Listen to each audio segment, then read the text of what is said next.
Oyuncak Modası kanalıma hoş geldiniz. Bugün sizlerle birlikte bu bebeğimizin üzerindeki gece kıyafetini çalışmak istiyorum arkadaşlar. Şöyle görmüş olduğunuz gibi parlak simli üzerindeki yaldızlı ve siyahla çalıştım. Şöyle arkadan bir de duruşunu gösterelim. Şöyle.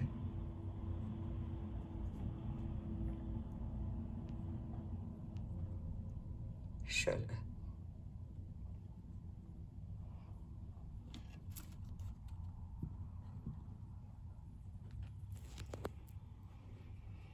Çok şık bir kıyafet. Şimdi size bunun yapılışını göstermek istiyorum. Evet arkadaşlar, yine bir ön çalışma yaparak geldim. 3 numara şişimizin üzerine alize şal simle 30 ilmek atıyoruz. Alize şal sim ince ip kullanıyorum. 30 ilmek atıp 8 santim ördüm. Düz örgü ördüm. Görmüş olduğunuz gibi tam 8 santim ördüm. Şimdi şurada örnek koymayı size vermek istiyorum. Nasıl örnek koyduğumu şimdi size burada gösteriyorum arkadaşlar. İpimi bağladım. Şimdi ilk ilmeği düz örgü örerek alıyorum. İkinci ilmeğin siyah ilmeğin bir altından artırıyoruz. Direkt artırmaya geçiyoruz şimdi. Üstünü örüyoruz. İlmeğin altındaki şu ilmeğin altına batıyoruz. Üzerinden örüyoruz. İlmeğin altından batıyoruz.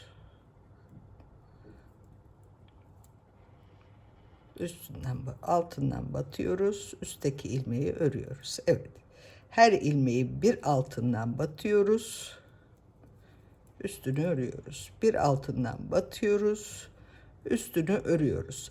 Başa kadar böyle örerek gideceğim. Arkadan da ters örgü örüp geleceğim arkadaşlar. Evet, ilk artırmamızı yaptık. Şöyle dalga dalga olması için, şöyle durması için ilk artırmamızı, büzgümüzü yaptık. Artırdım.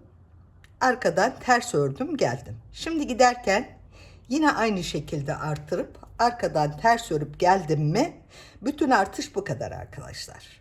Başka artırma yok. 2 defa belden bu bölgeden artırıp ondan sonra 4 şiş olduktan sonra hemen bunun üzerine şu artırmamı şimdi ikinci sırasında yaptıktan sonra normal olarak düz örgülere bir bu renk, bir siyah, bir o renk, bir siyah derken en alta tek zincir örerek bitireceğiz. Şimdi ikinci artışı veriyorum size. İlk ilmeği düz örüyoruz. İlk ilmeğimi düz örüyorum. İkinci ilmekte yine şu ilmeğin bir altından örüyorum. Üstteki ilmeği örüyorum. İlmeğin bir altından boş alıyorum.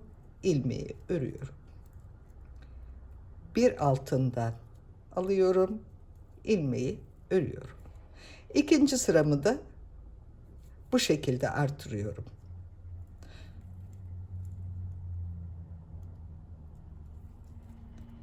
Arkadan haroşa geldikten sonra ipimi değiştireceğim. Artık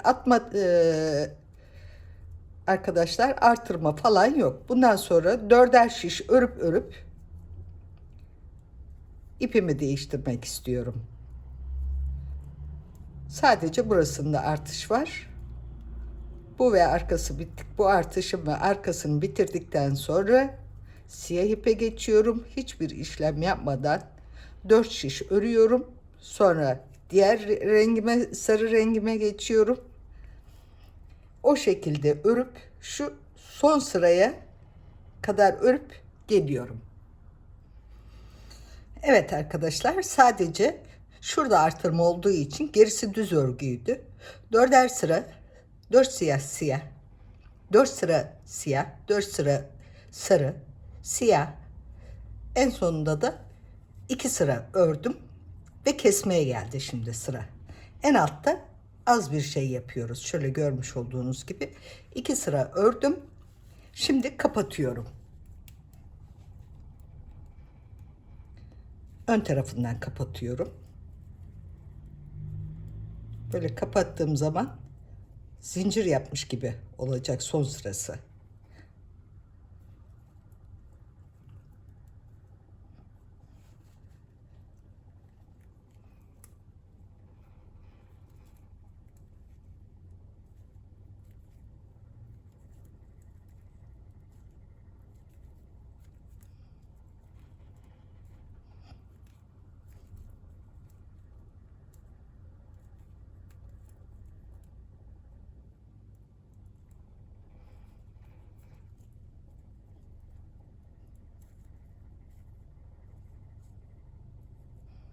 Şöyle zincir gibi oluyor. Üçüncü sırada kesip gidiyorum. Görmüş olduğunuz gibi. Şimdi bu şekilde kapatıp bitirip geliyorum. Arkadaşlar, şimdi bu yakayı nasıl yaptığımı size göstermek istiyorum.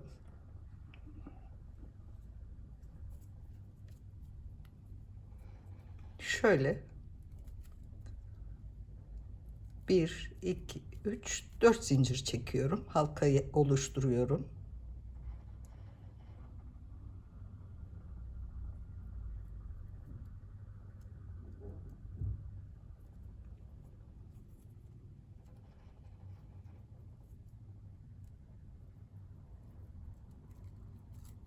Evet, birinci halka oluştu. 1, 2, 3 zincir çekiyorum.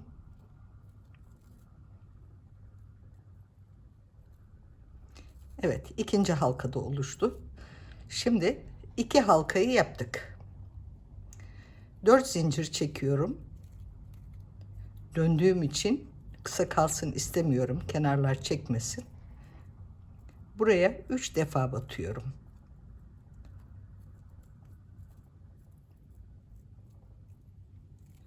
2, 3. Başını alıyorum. Şurayı batıyorum. Hemen yanı başına 4 defa da oraya batıyorum. 2,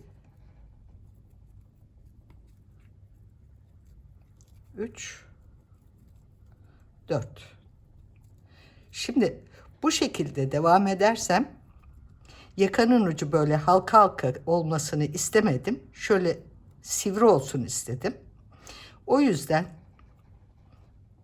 burasını yakanın kenarı yapıp şu halkaların üzerinden batıp devam etmek istedim. Yani bunu yapabilmek için 1, 2, 3, 4 zincir yaptım. Şuraya battım. Sadece köşe oluşması için arkadaşlar 1, 2, 3 zincir yaptım. Şuraya battım. Çok düzgün oluştu. Şimdi yakanın ucu şurası olması lazım. Şöyle olacak. 1, 2, 3, 4 zincir çektim. 1, 2, 3, bir de baştaki 4 oldu. Şimdi hiçbir şey araya zincir çekmeden yanı başına batıyoruz. 1, 2, 3, 4. Evet. Yaka oluştu. Evet. Yakayı şöyle koyduğumuz zaman yakanın şurası sivri. Tam istediğimiz gibi oldu. Şimdi 1, 2, 3, 4. 5 zincir yapıp bu iki battığımın şöyle ortasına başını almadan batıyoruz. Şöyle 1, 2, 3, 4 zincir yapıyorum. Şuraya batıyorum. 1, 2, 3, 4 zincir yapıyorum. Geriye dönüyorum. Yapmış olduğum şu halkaların içine yine 4'er defa batıyorum. 2, 3, 4 oldu. yan tarafa hiçbir şey yapmadan, araya zincir çekmeden 4 defa yana batıyoruz. 2 3 4. Evet. Gidiyor. Evet, yakamız olmaya başladı arkadaşlar. Şöyle görmüş olduğunuz gibi. Şöyle.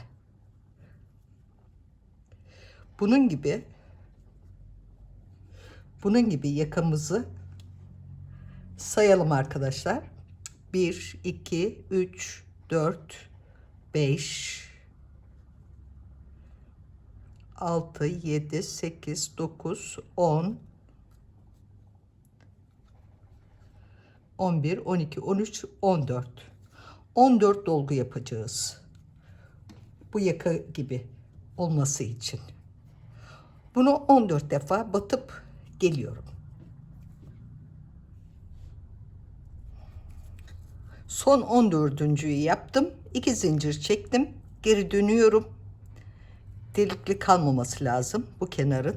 Bu kenarı başa çıkıyorum geriye dönüşte. 2 zincir yapıp batıyorum. Kenarın düzgün olması için.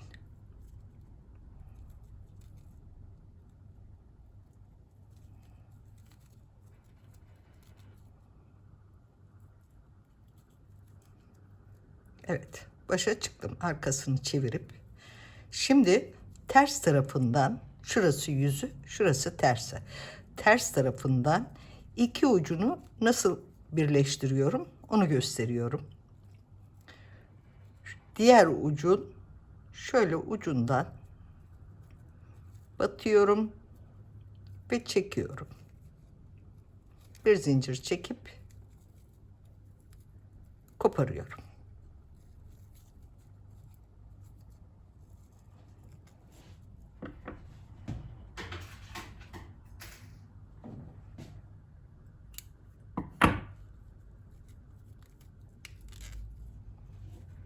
Evet.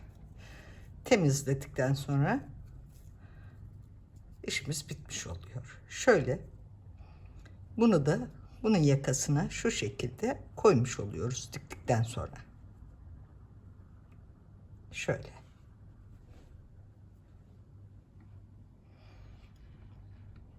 Evet.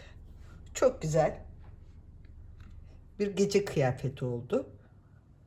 Siz de torunlarınızı, çocuklarınızı örerseniz onlar çok mutlu olurlar. Bir dahaki çekimde görüşmek üzere. Hoşça kalın.